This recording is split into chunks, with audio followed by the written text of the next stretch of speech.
अकोल्यात बँकेसमोर उभी असलेल्या दुचाकीच्या डिक्कीतून 3 लाख रुपये चोरी करणाऱ्या आंतरराज्यीय टोळीचा पोलिसांनी पर्दाफाश केला आहे। 2 आरोपींना अटक करण्यात आली असून मुद्देमालातील रक्कमही जप्त करण्यात आली आहे।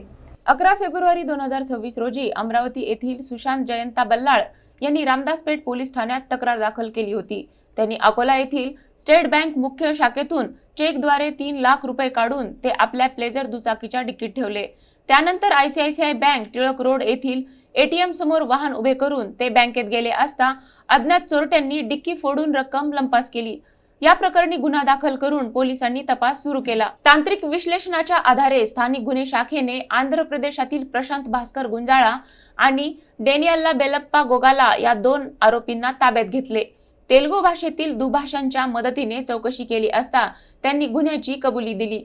चोरीतील 1 लाख रुपये साथीदारांनी नेल्याचे तर उर्वरित 2 लाख रुपये वाशिम रोड वरील बंद हॉटेल मागे लपविल्याचे उघड झाले। ही रक्कम पोलिसांनी जप्त केली असून फरार आरोपींचा शोध सुरू आहे।